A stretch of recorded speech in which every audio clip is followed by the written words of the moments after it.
Hello and welcome to the Highway to Health Show. My guest for this episode is Frank Rivera. He is the president and founder of the nonprofit Sarcoidosis of Long Island since 2012.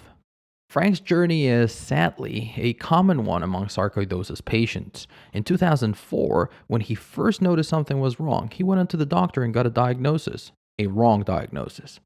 Fast forward 8 years later, he finally got an answer to what was happening, but I'll let him explain the rest of the story. But just so you know, since then, he has raised awareness among government officials both locally and nationally. He has spoken at 2 congressional briefings, done multiple speaking engagements, and been on local and national news, including NBC Nightly News. And he's also the national ambassador for sarcoidosis as well as a WeGo Health patient leader. I'm very happy to have been able to share this conversation with Frank, to learn about his struggles, his mission, and the difference he's already made at so many levels. Now, before we go on and listen to Frank, let me remind you about our Vault of Goodies. Our Vault of Goodies is a free directory where you can log in at any time and see each episode in audio and video format in its original, often much longer version. You can even download the actual audio and MP3 format, the videos, and the entire transcript of everything. To sign up, just head on over to dre.show/goodies, or just find the link in this episode's description. But I don't want to keep you any longer. Here's my conversation with Frank Rivera. And remember, you are on the highway to health, and I'm your guide to get you there. Are you ready to live ageless? Want to discover alternative health choices, cutting-edge nutrition, and fitness for the entire family? Welcome to Highway to Health Show with your host, Dr. E, the Stem Cell Guy, where Dr. E helps you live ageless. And now, here's your host, Dr. E.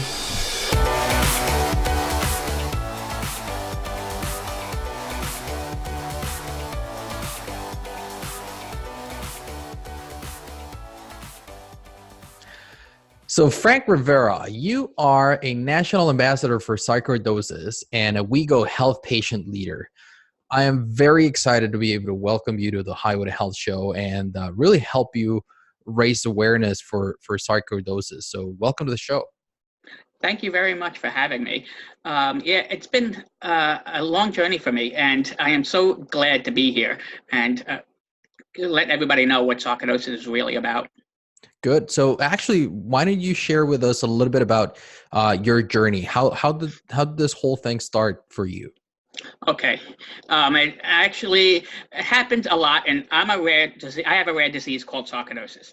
Well, a lot of rare diseases also get misdiagnosed. Well, in 2004, I had problem breathing, and which is very rare for me because I was a runner.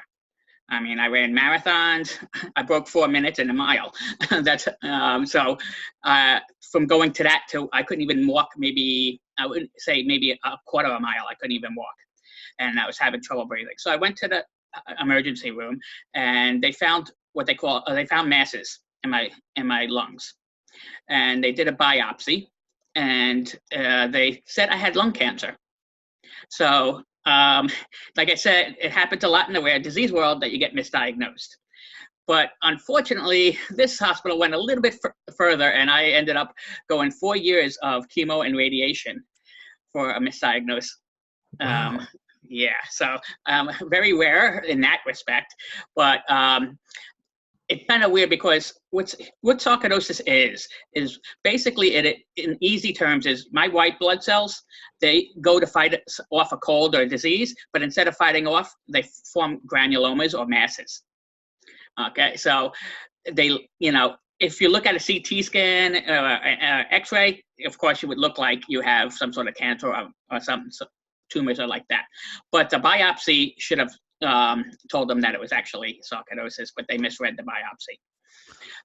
So for me, the chemo actually did help in some respects because it stopped them from growing, but the radiation really hurt me bad. I started out at 135. By the time the 4 years was over, I was at 98 pounds, and my whole immune system was compromised.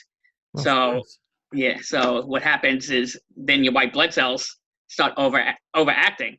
So more and more white blood cells started producing, and they went to other parts of my body. and the granulomas keep growing in your lungs and whatnot.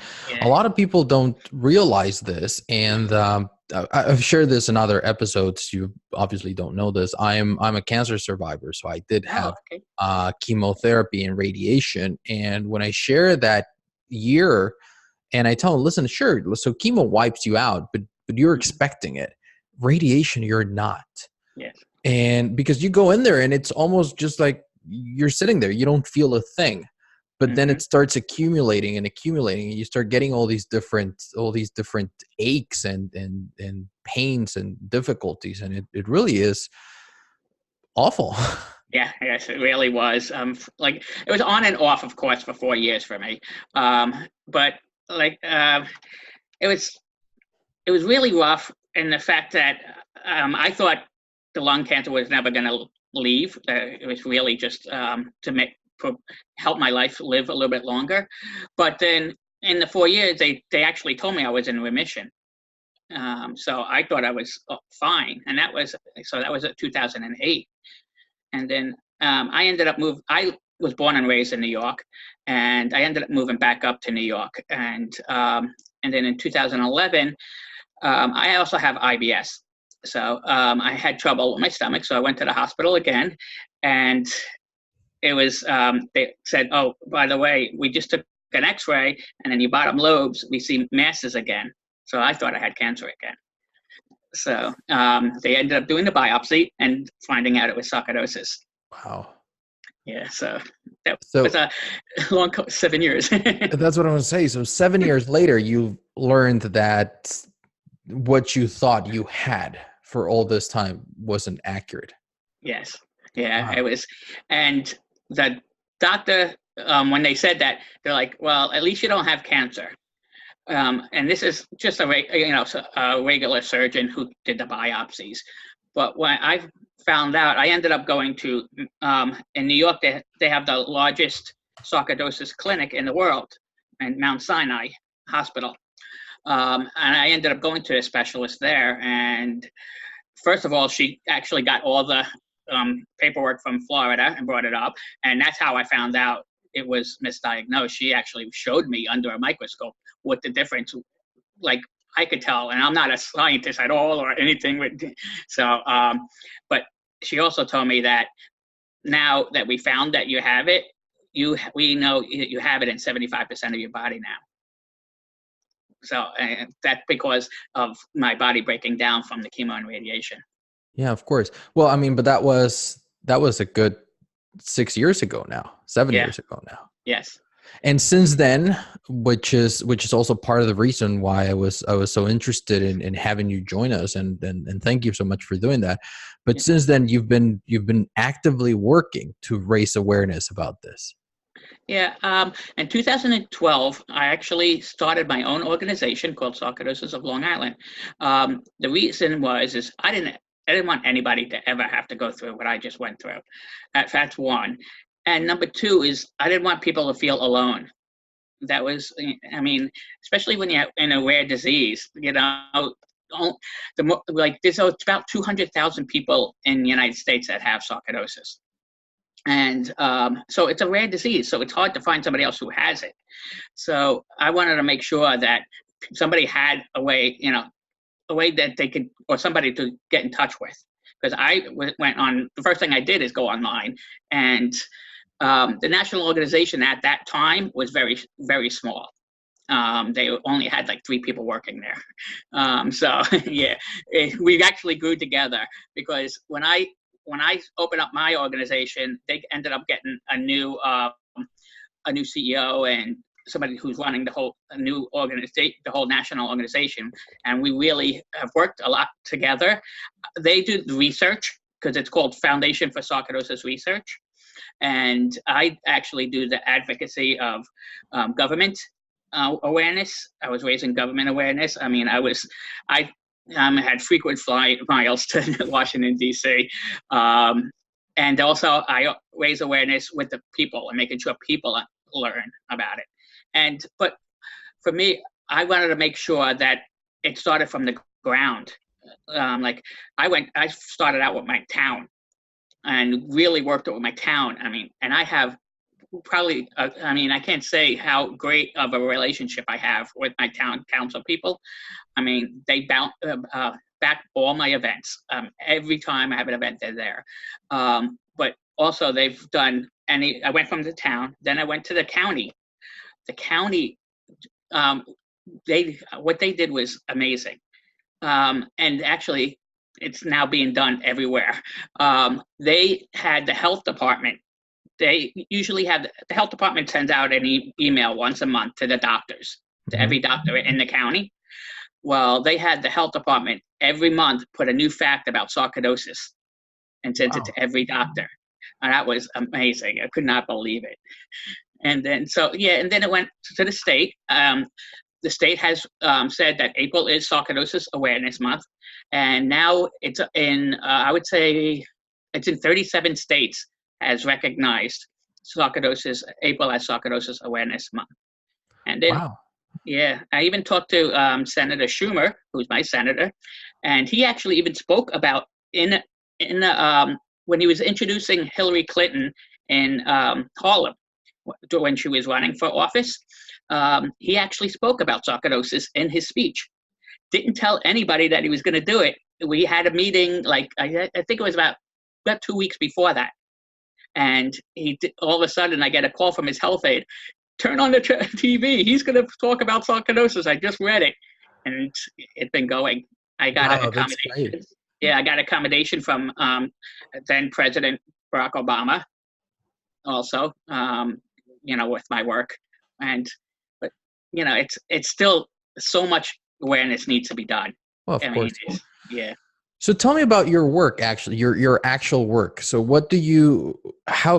how are you working towards raising awareness? Are you going, just making sure that people know, or from what you said with the doctors? How is it?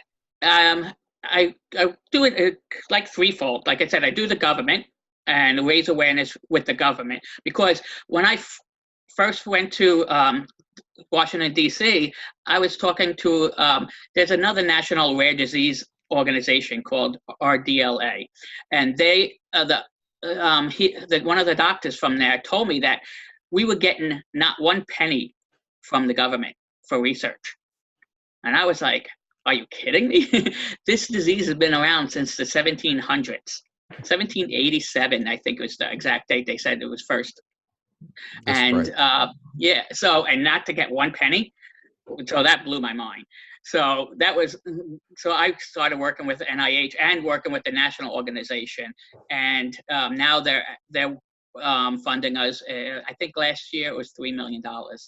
They funded us. Why do you think that many of these diseases don't get that funding? Is it because they're not helping these different governments and the different people in the specific positions because they're not popular, specifically because they're rare and they figure out, that's not going to get me a lot of good points?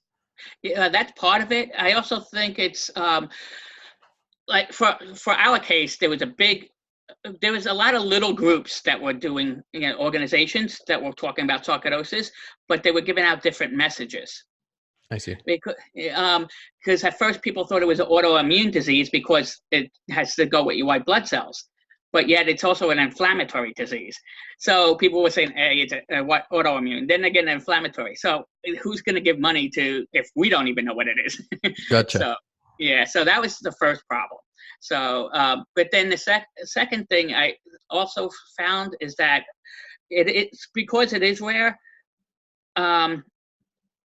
The pharmaceutical companies don't really want to, they don't want to spend all that money to get a drug approved. It takes. They're not going to make their money back. Yeah, exactly. It takes billions of dollars to do a drug, and then the government wasn't even give it. There's the Orphan Drug Act that just that passed in the 80s, and then also got cut just recently.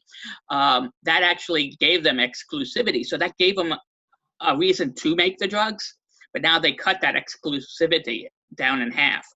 So we're back to square one again when it comes to that. So that so that also makes it harder. And then the other thing I started to do is I actually put billboards up in Times Square and I put people's faces of sarcoidosis. Put what is sarcoidosis, and then started putting people's faces up, and just get people to know it. I mean, I've had 4 billboards this year. Wow. Yeah, all day. Now, these things, for instance, that you're also doing, so obviously you're raising awareness with the government, Hmm. and then you mentioned trifold. So you're also Yeah. going to doctors, or trying to reach doctors. I'm Yes. guessing you're not going like from doctor's office to doctor's office, but what is the goal of actually raising awareness amongst doctors? Okay. Yeah. It's because sarcoidosis is what they call a snowflake disease. No two snowflakes are the same. Hmm. No two sarcoidosis patients are the same. We could have it in the same areas, but we show different responses to diseases and the medicines. So one of the big things is um, we have over here at Stony Brook University. It's also a hospital, so it's a teaching university. For what I did is I actually went to them and asked them if I could speak with their students, the medical students, and then I found out they only get one question on on their finals about sarcoidosis, and that's how they're supposed to remember sarcoidosis, with one question. So I started working with them, and it's actually now starting to become a regular in the curriculum at Stony Brook now, because now Stony Brook is also part of the 9/11 first responders. They're one of the appointed hospitals. I see. So they really need to know about, because sarcoidosis is one of the highest. I think it's right. It might be the highest now diagnosed disease for first responders and survivors of 9/11. Why do you think that is? There is no cause, or they don't know the cause of sarcoidosis yet, and of course there's no cure, but they do know what accelerates it. And what accelerates is it's a heavy dust, chemicals, molds, environmental factors. So that gets into your lungs. 90 to 95% of sarcoidosis patients start off with sarcoidosis in their lungs. A couple of months ago, I was in New York City, doing a workshop for physicians in terms of stem cell education, and one of them, who's an environmentally trained doctor, I don't even know how we got into talking about 9/11 first responders, and he said that he was letting everyone know that back then when this whole thing happened, he told his wife, because he was watching the news at home or Mm-hmm. whatever. He told his wife, he said, you're going to see 15 to 20 years the huge increase in number of respiratory illnesses and autoimmune disorders that we're going to start seeing from people who are in the area, who live in the area, from so many things. And the one thing that he was mentioning a lot, because obviously when you think about the World Trade Center and all the offices, he said all the neon lights that Yes. have been broken and have released all these fumes, Mm-hmm.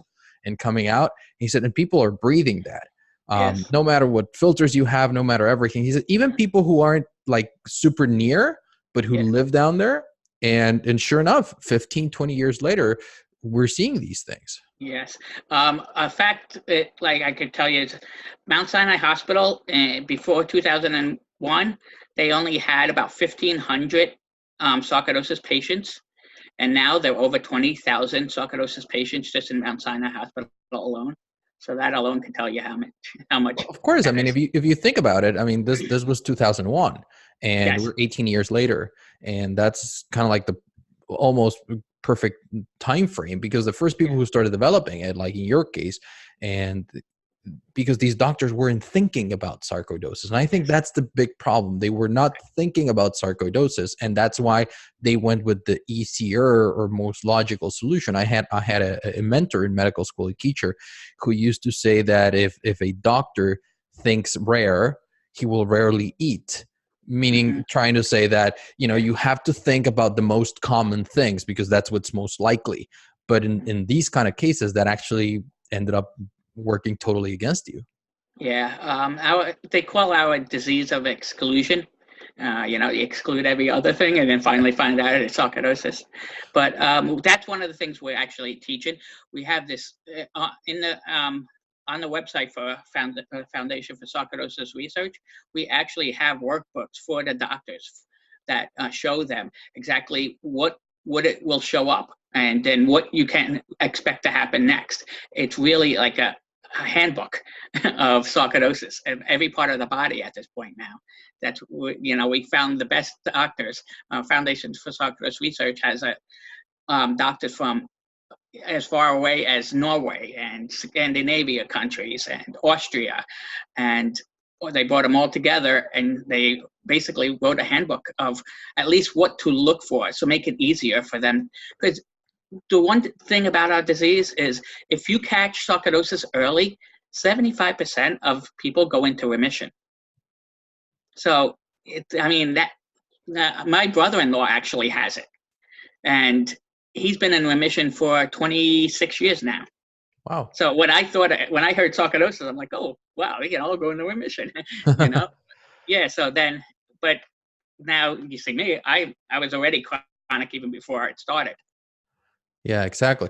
Now, what are and you probably know, or at least have an idea, what are the numbers in the rest of the world? I mean, because you're talking about 200,000, about 200,000 in the US, where you have about 320 million people.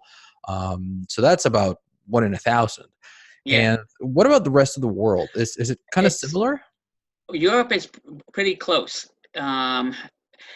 It's the only difference between United States and Europe right now.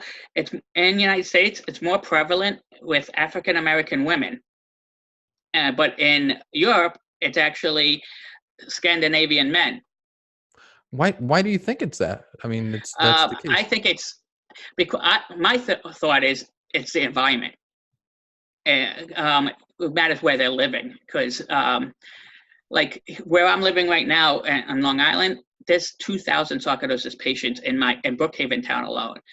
Brookhaven town has been known to have cancer clusters, and now because they have Brookhaven lab that's here that was testing for years and years since the 70s, and then we have also had trouble with our landfills. I see. So I really think it's the environment that they're in. I mean, it has got to be. Otherwise, how can you explain these clusters? Like, what else do all these people have in common except that they live in the same area? Especially when you're talking about, I mean, if you're saying that there's 200,000 sarcoidosis patients in all of the United States, but there's 2,000 in a small community within New York, mm-hmm. I mean, that tells you something, right? And that's one of the reasons why I'm really trying to get out, because just 2,000 in my community. Like I said, in New York alone, there's 20,000. So there's got to be a way for us to get to these people, so we can get them, properly diagnosed quicker. Because, like I was saying about making sure that if they're diagnosed early with prednisone, it usually will put them in remission.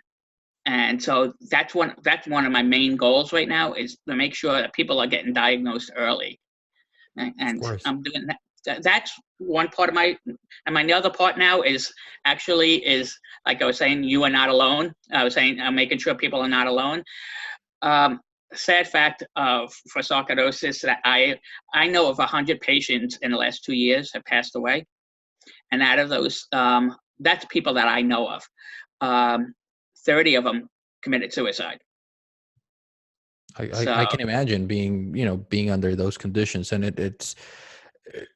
I've had a couple of conversations in the last few days, and one of them specifically was with a person who works, Frank, and he works with as suicide prevention, and because he has thought about it, and he has had relatives who've committed suicide, and we talked about all the different reasons behind most of these things, and one of the things that he was sharing is that people who commit suicide, most of the time they don't want to die, but they simply want to end the pain or the suffering, or even, I mean, physical or psychological, or a combination of both. And it's that feeling of loneliness. It's that feeling of I'm the only one who cannot enjoy life. I'm the only one who cannot do these things, or why me? Hmm. So I think it's great that you're also going out there and helping others with this. Yeah. In 2015, I can honestly say that I actually put myself in a 72-hour watch, which is, a suicide watch. I was told that there wasn't any more medicines that were uh, going to help me, and I felt more of a burden to my wife and my child than actually, being a father or a husband. So I actually thought about it. Thank God I talked to, I have a counselor, and thank God I did talk to the counselor, and I didn't do it. And um, so I always felt like I was a strong person. And a lot of people see me as a strong person. I'm always having a smile on my face. I mean, I live with a 7-8 pain level every day, but I'm still smiling. But the smiles back then were fake, where now I know I'm smiling for the right reasons. Yeah. So I want to make sure that the people, and people know you're not weak if you ask for help. No, not at all. That was actually the basis of that conversation, Hmm. that belief that we feel inadequate for one reason or another, and so we don't want to reach out. We don't want to talk to somebody else. We don't want to call out for help or Hmm. admit that we need help. So, uh, and one thing that has surprised me really in the last couple of conversations about this is how prevalent that keeps, I mean, how often that keeps coming up Yeah. as the reasoning behind it. And whether we're talking about eating disorders, we're talking about chronic disorders, we're talking about suicide, it's always that. It's that feeling of inadequacy, that feeling of emptiness, that feeling of I'm alone and I can't talk to anyone about this. So I think that the work that all of you guys are doing with this and with raising awareness is tremendously important and very valuable. And that's why I want to be able to help you as much as I can with this growing platform that we've got here, but Yes. help you reach as many people as we can. Yeah. Thank you very much. And what I would tell people is, for at least for sarcoidosis, is listen to the people. Most of these people don't want to be on disability. They don't want to be, you know, and like all the people I talk to that have sarcoidosis, they want to be working. They want to be a normal person, and they also just want somebody to listen. Yeah. They don't even have to say anything. Just listen at sometimes, and that just means more. And um, I, I could say from my point of view, it's the same thing. It's just having somebody there that just listens to me. It gives me a sense that okay, you know, I'm better Exactly. now. I got that. I got that off my chest, and now I can take a little bit more. Right. Yeah, exactly. But when it comes to raising awareness, what people could do is always promote the Foundation for Sarcoidosis Research, which is stopsarcoidosis.org. They have so much material about sarcoidosis. You could donate to them. They're bridging the gaps between the pharmaceuticals and the doctors. They're paying that money to bridge that gap, where a lot of people will not put money to something that doesn't look like it. Well, they say, you know what? Give it a chance. What do we have to lose? We have nothing right now. So if they're giving money to give these people a chance, they're also giving new students grants to become sarcoidosis specialists now. So I mean, it's a really good website to go check out. I mean, and they will. Really teaches you so much about sarcoidosis and would really help a lot of people.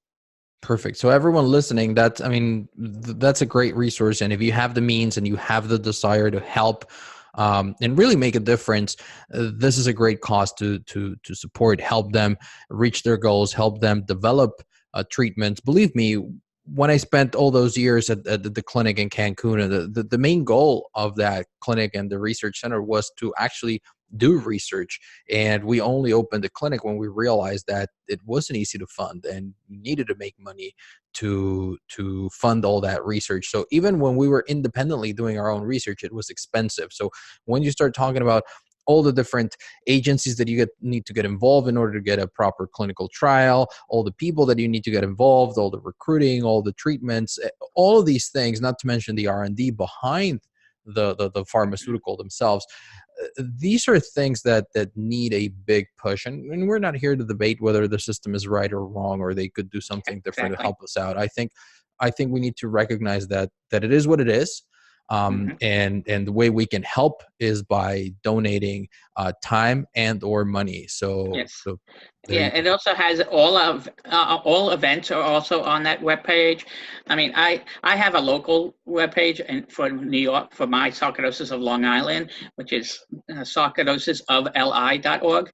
And if you're locally, I also have all my events and I post everything that I'm doing and make sure everybody's aware.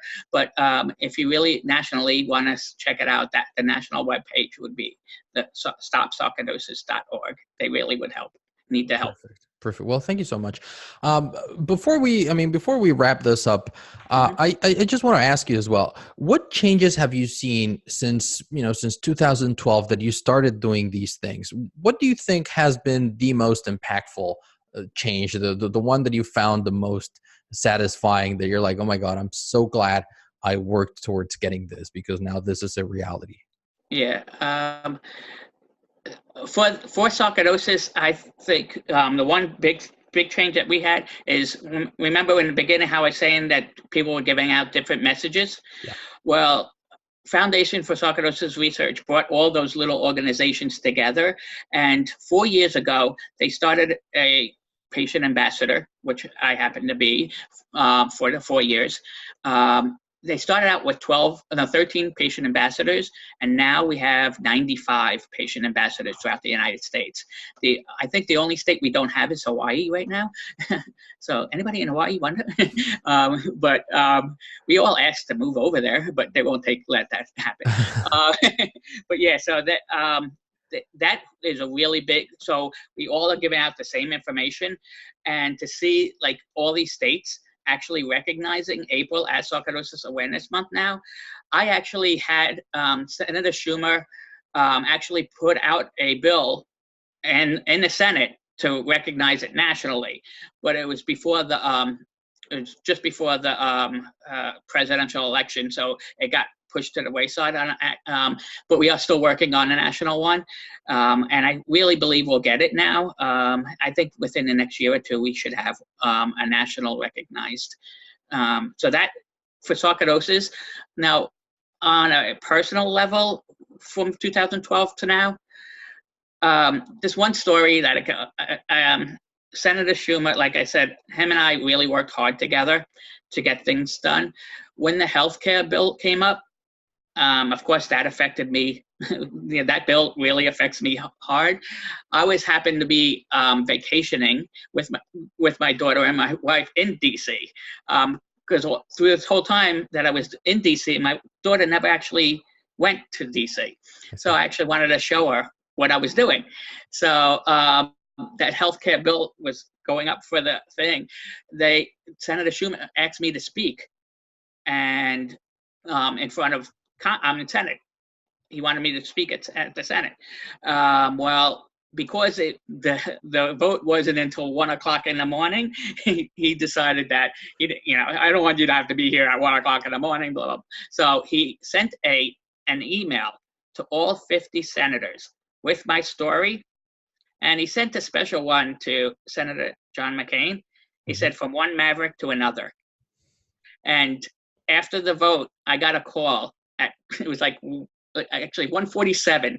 I can tell you the exact time. I got a call from Senator Schumer saying, "I really believe," and I didn't know he sent them out. He told me then at 1:47 that he sent out this, and he goes, "I really believe you had an impact on this vote." So my voice, it meant something to me. At least my voice is being heard. Of course it does. And that's the reason why I wanted to ask you, because a lot of the times people are probably listening to us or watching this video and they might be thinking, I would really want to make a difference in this particular thing that's of interest to me, but what difference can I make? What Mhm. what can I change? I'm just one person. And when I look at people like you, and you're such a great example of what change can be made when you have a passion and when you have a mission, you're driven by something.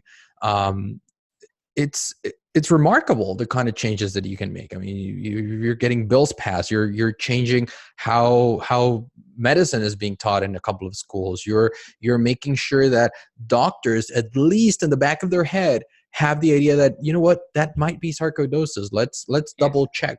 And obviously you're helping raise awareness amongst the public to improve research, to improve conditions, and to, like you said in your own words, to ensure that nobody else has to go through what you've been through, especially with a condition that could have been treated or stopped at a certain point. Yes, exactly. And thank you very much. I do appreciate, being having a platform like this to let people know about sarcoidosis. It's, since it's been rare, and it's actually, it unfortunately is growing, but it's growing because people are actually recognizing it now more.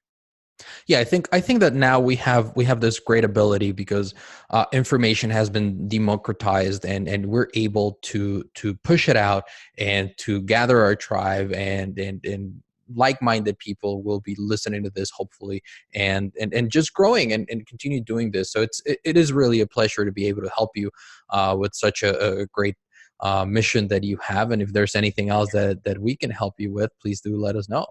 Okay, sure will. Thank you very much. I do One last appreciate it. question before we Yes. leave. Did you have fun here in the Highwood Health? Oh, yes, definitely. Awesome. That's what I like to hear. For everyone else watching us, if you're watching this on YouTube, you can just scroll down to the episode's description. You will find the links to the different organizations that Frank has been talking about. You will find the link to donate if you feel so inclined, and to learn more about them. If you're listening to this on your podcast app, you can also scroll to the episode's description, and you will find the same links there as well with the show notes. And you can just visit our website. I'll make sure to link everything there. If you have any questions, you can also send them right then and there. Frank, once again, thank you so much for stopping by. It's been a pleasure. Yes, thank you very much. Thank you for listening to Dr. E's Highway to Health show, helping you learn the science of living ageless. Did you enjoy the show? Please like, share, and subscribe where you listen to podcasts. Dr. E wants to hear from you. Go to dre.show. Again, that's dre.show. Until next time, this is Dr. E's Highway to Health, helping you live ageless. I really like the positivity surrounding Frank and his message, and I hope you can help him raise awareness for sarcoidosis as well. The easiest way to do it is by sharing this episode with other people. Also, remember that you can find the links to the different organizations that Frank works with in our show notes over at dre.show. What was your favorite takeaway? Make sure to tag me on Instagram at Dr. Ernesto MD and let me know. Before we say goodbye, let me quickly remind you about our Vault of Goodies. Inside our Vault of Goodies, you will find the original, often extended versions of my conversations with our featured experts, as well as other interviews which have either not aired yet or were not intended for the podcast. Just head on over to dre.show/goodies and request your free access. But that's it for today. I hope you enjoyed this episode. You've been listening to Frank Rivera and Dr. E talk about sarcoidosis awareness. Thank you for tuning in. I'll see you here next week. And remember, you are on the highway to health, and I'm your guide to get you there.